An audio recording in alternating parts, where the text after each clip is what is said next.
Hi, hello, and welcome, or welcome back, I suppose. If you've watched any of my recent videos, then you'll know exactly what we are doing today. But if you've not, welcome on in. Basically, this week is Bad Reputation Book Club week, because I have covered the first Twilight book before, and unfortunately, I'm not able to share that with you. I have discovered recently that Bits, Bobs and Books, where I published my initial Bad Rep Book Club reviews, that's no longer kind of, a thing.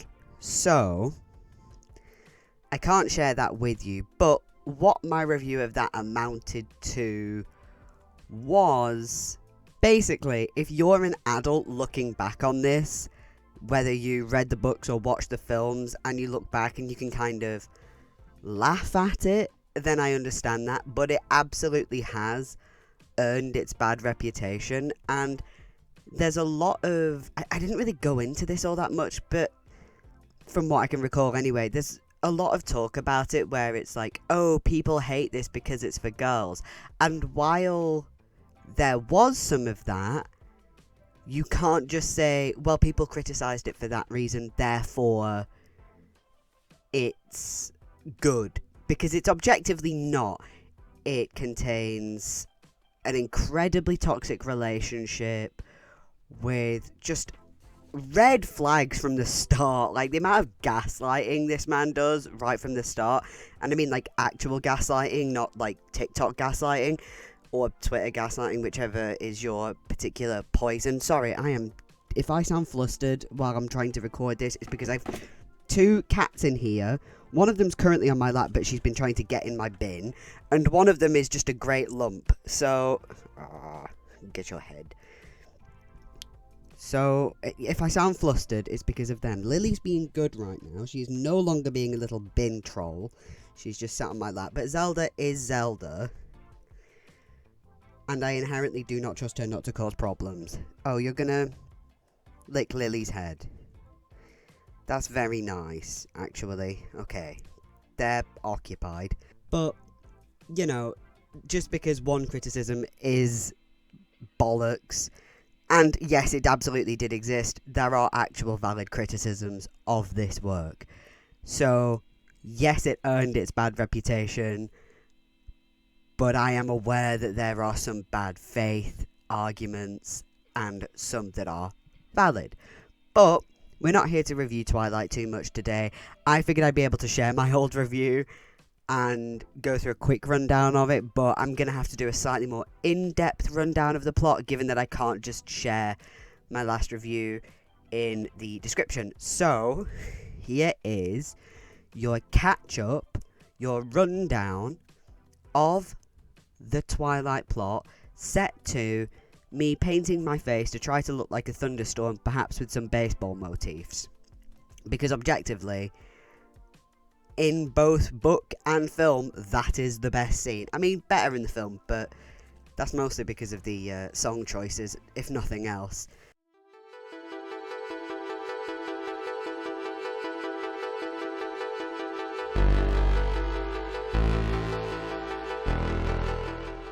So, the book opens up with not a direct quote lifted from, but it basically starts later on in the book. It has an incredibly brilliant opening line, it's very eye-catching, and lures you in immediately. I can't say that Stephanie Meyer is an inherently bad writer. She has a lot of brilliant points, but she certainly has her flaws. I'm not going to be doing too much review here. I'm going to try to keep review out of it because, frankly, I've already done it before. But I do want to point that out. Stephanie Meyer is not an inherently bad writer. She just has some bad... she just has a fair amount of issues. I feel like she could be workshopped into being something good if people would tell her that. But anyway, once we get onto the actual plot, we are met with Bella Swan, 17, and she's moving from Phoenix, Arizona to Forks in Washington. Now, obviously, Phoenix, Arizona, beautiful sunshine all of the time. It's scorching hot, and then Forks in Washington is a kind of forested, green, wet place sort of vibes. And she's moving away from her mum, who Bella basically parents, because her mum's going to be away a lot with Bella's stepdad, and that's because he, if I recall, her stepdad runs a little league team, and there's travelling with that. It's something to do with like softball or baseball or something like that off the top of my head. I didn't look that up. I found a Spark Notes rundown of the plot, and then I added the bits that I remembered that fit in, because it's not quite so detailed. I mean, obviously, who's studying this? I was surprised that that even existed. I was just looking for a good plot rundown that I could add in comments or whatever. So, when her dad gets home, Bella's greeted with a beat-up truck, and she loves it. And, you know, she then goes to school, but while she's nervous, she quickly finds herself a friendship group, and as much as anything else, it's because she's the centre of attention. And while Bella as a character is kind of dull as dishwater, because she's a blank slate for a reader to go, she's so me. Oh, by the way, she's also like TM, the most clumsy, tee-hee-hee. Aren't I just so quirky and original because I fall over a lot? It's like, no girl, you're a hazard. Anyway, it's not surprising that she is the centre of attention in this moment, because they haven't got to know her yet. She's just the new kid, and therefore she's going to be a bit like, ooh, she's new, she's special. And her dad, Charlie, is the chief of police, therefore, are you messing with my wire? Good job. You know, her dad's chief of police, so there's a bit of an extra little pizzazz added to her. Like I said, they haven't got to know her yet. And she has a couple of classes. Then at lunch, she asks one of her friends who these strikingly beautiful group of students are that are they're all sat together. And she's told that they are the Cullens. We have Edward, Alice, and Jasper, who are actually the Cullens, and Emmett and Rosalie, who are Hales, but I will probably refer to them as the Cullens throughout, because I can never remember that, and they are still the Cullens as a collective. And Alice and Jasper are a couple, Emmett and Rosalie are also a couple, Edward is single, and yes, they are all step siblings, and they are also in relationships. That is a valid criticism, because that's fucking weird. Later, Bella is in biology. There is one seat free, and who else would it be next to other than Dreamboat, Edward Cullen? But Edward's a dick, and she just then doesn't see him for a week. He's really weird with her. He's really off, and he's like, looks like he's gonna throw up or whatever, and then he just fucks off for a week. But when he returns, that is the same face, but a different man. Barring the eyes seem to be a different colour. She notices that. But he's polite. He's charming. He seems to actually be happy to talk to her. And then once, I think they're touching slides or something. Like, they both go for the same slide. They're like telescopes or whatever. And they touch hands. And while he is cold as fuck, you better not be going for that bin.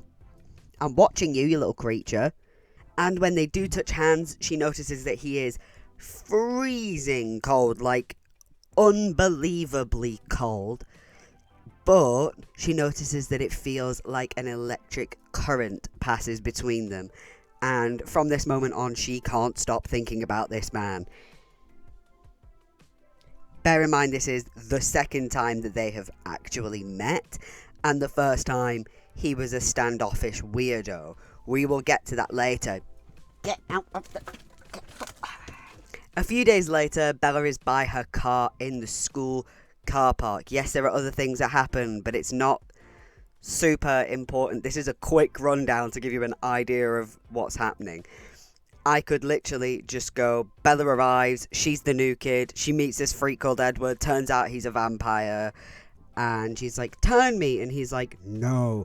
And then there's a cool baseball match, and there are these other vampires, and then, like, one of them wants to hunt Bella, and then there's a big to-do about travelling, and then at some point, he tries to bite her, Edward sucks the venom out, and then it ends at a prom. I could do that, but I'm not going to. I'm giving you an actual bit of a good knowledge of what's happening, so you can get to know the characters a little bit as well.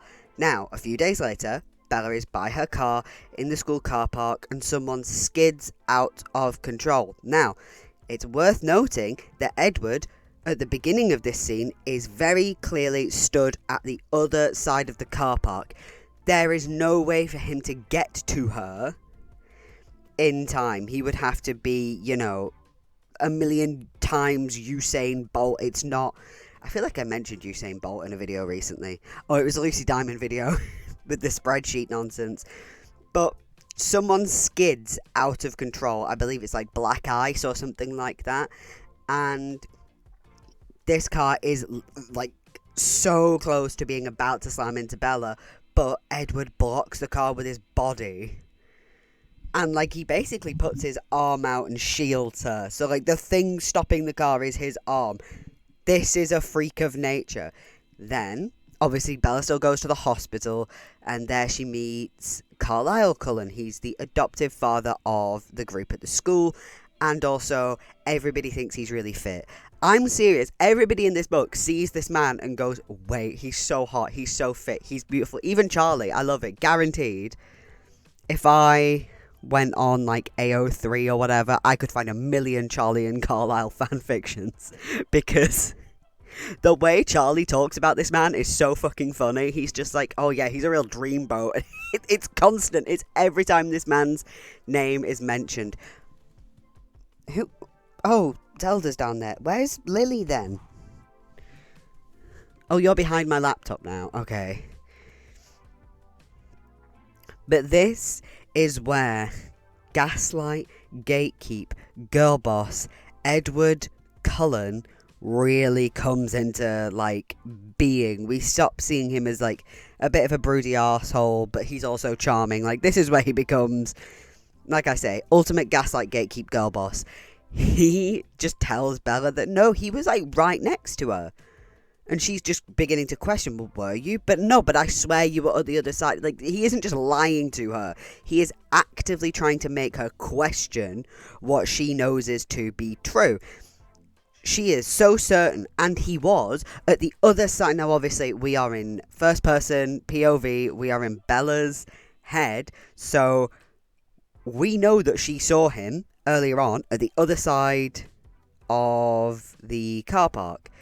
Now, you can talk about unreliable narrators all you like, but we also have an unreliable man in Edward Cullen, where he's like, no, I was right next to you, and, like, no, it was all adrenaline.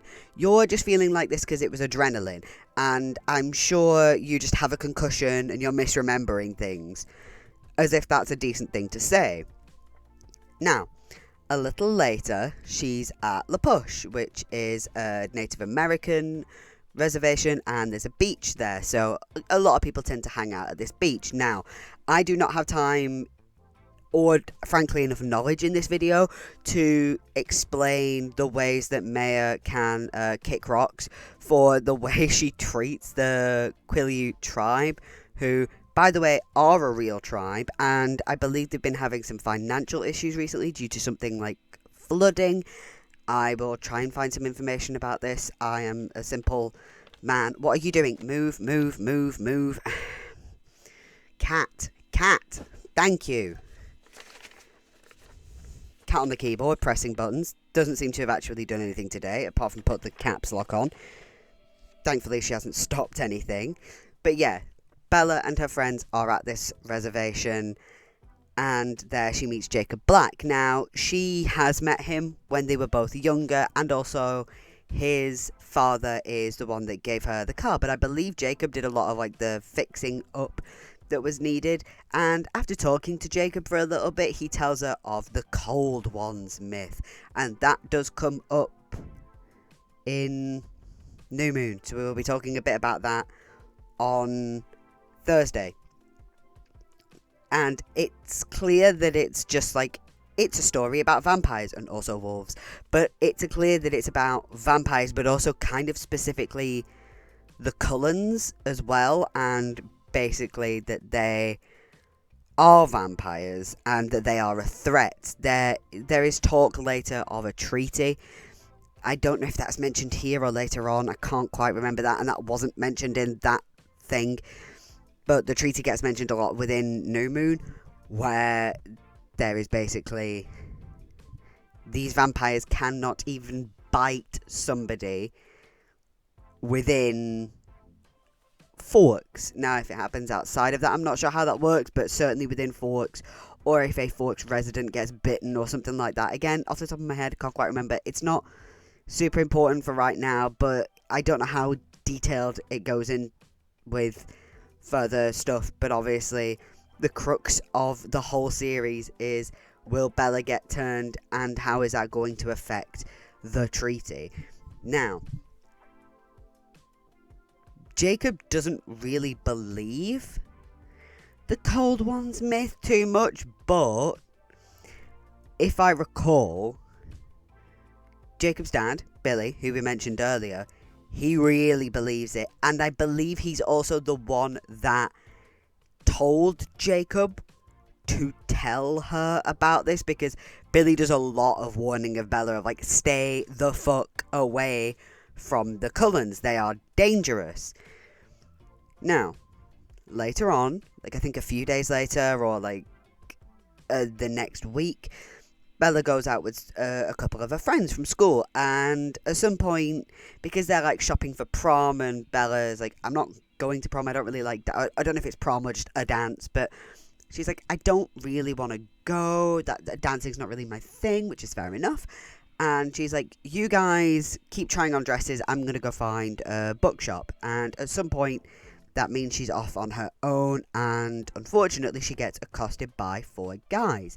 And who else but our gaslighting queen, Edward Cullen, swoops in for the rescue. Now, obviously that's good, but it is later revealed that he's been following her, and that's how he was able to be there. Ding, ding, ding, what another red flag. Now, they sit down at a restaurant so Bella can get something to eat.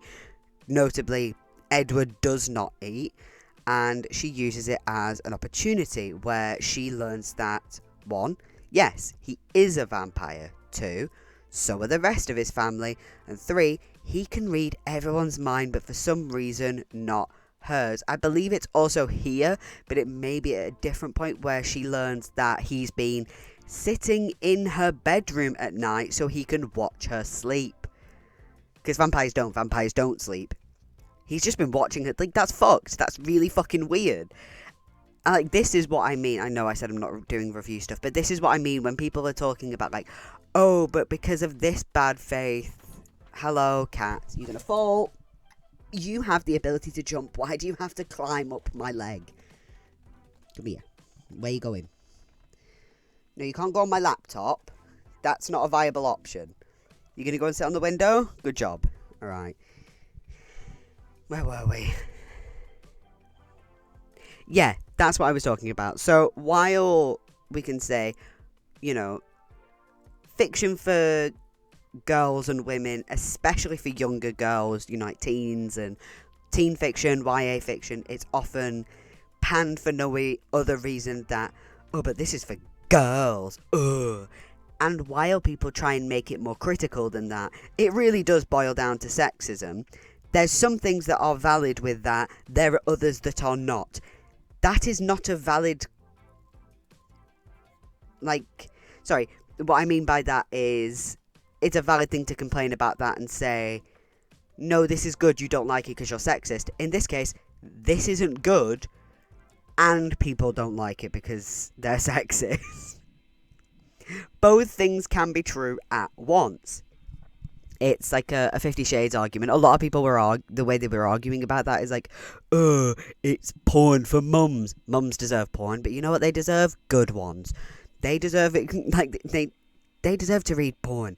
Have at it. But make sure it's good. Get off the laptop, cat. No, you can't sit. No. Get off the keyboard. Yeah, you can sit on my lap. No, I'm going to hold you now. Because you're just getting in the way and you're going to cause problems, okay? Is this alright? Being held? you little creature. Okay. Anyway, back to the plot of this. Like, yeah, you know, Edward, red flag city, that's a valid complaint.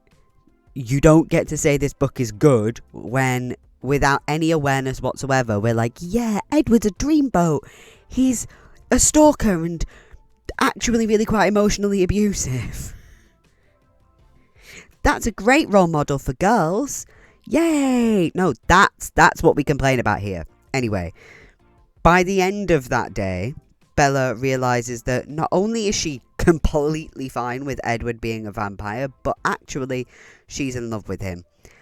I don't think they've spoken in person all that much up to this point. Like, I've probably skipped out a few scenes. Like, I know there's the scene where she passes out in science class, and there's a bunch of other stuff as well. But, like, all in all, they haven't known each other that long, and they've only met a few times. But I am very aware that she is a teenager. I think she's, like, 17 at this point. And, you know, emotions do run high when you are a teenager. I think it's fair enough. Now, soon after that, Billy warns, so this is Billy Black, Jacob's dad, he warns Bella against Edward. And she's having none of it. And he does this a few times as well. Like, he goes to her house and is like, Bella, you really need to fucking stop it. And she's like, no. And by the third time, I think, because I think there's 3 times. But by the final time, it's very clear that they're both aware of what Edward is. And Billy basically just goes, you're on your fucking own. If you want to stay with this awful man, because they do have reasons, obviously, to hate the vampires, hate the Cullens and all that, he's basically just gone, you're on your fucking own then. Don't come crying to me when he breaks your baby heart or worse. We have to treat you for a reason. Then Edward takes Bella to a meadow in the forest so he can show her what he looks like in the sun. Now, from what I recall, from what I've read or heard from videos talking about this, it might just be rumour stuff, but I swear I've heard that this is the first scene that Maya wrote and then based her story around that. And I think that makes a lot of sense because on the whole, this is one of those scenes where you can see that there's a lot of work put into it. When he glitters and shines like diamonds in the sun, he's incredibly beautiful. But there is, whether you like the shining like a diamond thing, you can't argue that the way it's described is incredibly beautiful. It is a well-written scene. You can see that that's one of those things that has been over and edited and worked with a lot. Then there's a huge exposition dump. So Edward left after the first day at school because he basically wanted to drink her dry. And yes, I'm aware that in Midnight Sun, that scene is insane. I will do that last. I will get to that eventually, but I will cover that once I've covered the rest of the Twilight Saga. And also, he got turned by Carlisle in 1918 when he contracted Spanish flu and nearly died. As we know, Carlisle is a doctor, and also Edward was the first of the adopted Cullens. There's also a bunch of stuff with Esme and about the fact that there's like I believe a weird age gap thing, but also it's vampires, so there's always a weird age gap thing. But also he's like, she aged white. It's weird, but it's hard to explain without quotes from the book. Anyway, later Carlisle brought in the rest of the Cullens, starting with Esme, and then I don't know the order of the others. And I have seen it here. This is where he admits that he's been spying on Bella in her sleep, and also that he is in love with her. But she doesn't believe him, and she never believes him until, like, later on in New Moon. We then get that whole as if you could outrun me thing, which isn't necessarily badly written, but it is a little bit cringe, because he's just, like, throwing trees, and he's like, I am the perfect predator, like, you know, calm down, James Charles. And then the next day, Bella meets the rest of the Cullens, And do you know what that means? It's vampire baseball time, baby. If I wouldn't get immediately taken down, I'd put the song in, but I'm not going to. So just also play Supermassive Black Hole for the rest of this video, or if the song ends. Ow, you have your claws in my leg, babe. So they have to play baseball during a thunderstorm because, like, they're all incredibly fast and strong. So when they whack the ball, they time it with the thunder, and like, mwah, it's so nice. It is such a good scene. I love it so much. No matter how you feel about the books or the film, vampire baseball goes hard. But while they're playing, a trio of outsider vampires come across them. Now, I haven't mentioned so far that the Cullens are known as like vegetarian vampires, meaning that they only drink animal blood instead of human blood. But these vampires drink right from humans, and James especially has spotted Bella, and he is a hunter, meaning that now he's got her scent, he will not stop until he gets what he wants. So they quickly retreat and devise a plan of escape. Bella now basically breaks Charlie's heart in order to make her running away not raise any like eyebrows, so she basically just has to go, I'm leaving for the same reasons that Mum did, and she uses the same last words that her mum did as well. And you know, she's going back to Phoenix, he knows that much. Do you mind, babe? What are you doing? You having a little lie down now? Yeah? So, Alice, Jasper and Bella head to Phoenix, and Edward, Carlisle and Emmett are out trying to lure out and attack James. I don't really know what Rosalie and Esme are doing, but I'm not delving into the possible notions that the two women, beyond Alice, but she has very important superpowers here, because all the vampires have their own individual little superpowers.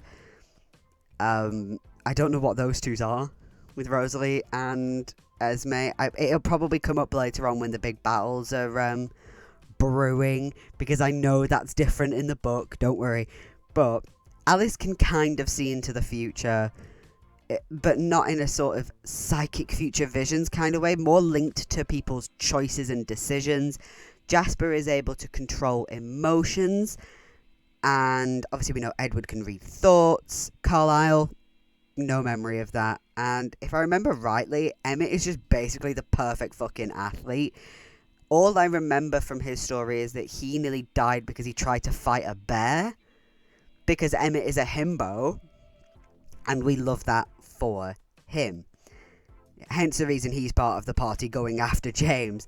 So a couple of days in, Alice has one of her visions, and Bella recognises Alice's description of this vision as the dance studio that Bella attended when she was a child.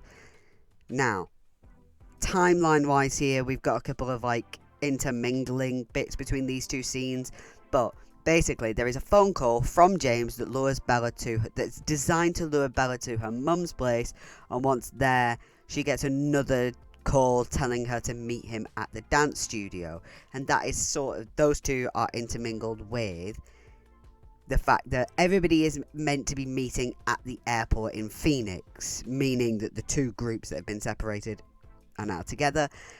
But before she and Edward can meet up, Bella sneaks away via the bathroom, if I remember rightly, because there are actually two doors. She sneaks away so she can get to the dance studio. Now, she believes her mum is in danger and she's been told to go alone, so that's what she does. At the studio, Bella hears her mum's voice. Panicking, she runs to try and find it until she sees that it's coming from an old home video, and the only people that are there are her and James, who is primed and ready to attack. Now, she does in fact get attacked, but the Cullens arrive to take James out, and as hard as it is for him not to just drink her dry, Edward manages to suck out the venom, basically, in the way that it's sort of rumoured that you can do that with a snake, but apparently you shouldn't actually do that. Anyway, a few days later, Bella wakes up in the hospital where she discovers that James has been taken care of. Now, as we learned earlier, this is a hospital, so when Edward is there, it's time for him to lie through his fucking teeth. So, as far as Charlie and Renee, who is Bella's mum, as far as they're aware, Bella has fallen down 2 flights of stairs and then fallen through a window, and that's why she looks the way she does. That's why she's in such a state. And because it's been more than well established that Bella is just a fucking klutz, prone to getting any injury she can, they just believe it. And this is where Bella really starts on her campaign to get transformed into a vampire, but Edward is having none of it, and that is, we later learn, mostly linked to his beliefs regarding the soul, but we will get more into that when we talk about New Moon on Thursday. Then they go to prom together. Bella doesn't really want to go to prom. We've already discussed this. She doesn't like dancing and all that, but Edward basically tricks her into going, and it's because he wants her to have as many, like, human experiences as possible, especially if he is one day going to change her. He wants her to live life as a human, because he will never be able to do that. He can have all these experiences, but he will never be able to, because he has all these beliefs about his soul. He basically is just like, you need to experience these first, because they won't mean the same in the future when you've experienced them a million times. And then we end on basically a fade to black moment as Edward leans in to kiss Bella's neck. And that is the rundown of Twilight. One thing I will say, I've actually always appreciated the fact that Maya decided to not have the transformation happen, and it doesn't happen until, what are there, 4 or 5 books? I believe there were 5 films, so 4 books. No? What is it? Twilight, New Moon, Eclipse, then Breaking Dawn. And I believe it's either towards the end of book 3 or the beginning of book 4 where she is actually turned. I can't remember because I'm trying to remember the films. And I just remember that it's linked to that horrible pregnancy. And if I know Maya's writing, that scene is going to be fucking horrendous in the book as well, if it is as vivid as it was in the films. Because think what you will about the sort of characters she's romanticizing, but when it comes to actually writing horror, Stephanie Meyer is incredible at writing horrendous scenes. I really wish, and I really hope that she has done a really good horror book. This is one of those books where it could be such a good horror book rather than it being an actual romance. That could have been perfect. And it's the same way with, its derivatives and the derivatives of those derivatives, such as 50 Shades of Grey, where you go, if you had the self-awareness, you could write such a good what it actually looks like you're writing. So in Twilight, it could actually make a really good horror film, a really good horror novel. With 50 Shades, if there was a sense of awareness, it could be a really good thriller. And you could keep all the aspects in, it would still remain largely the same. It's basically a case of framing and awareness.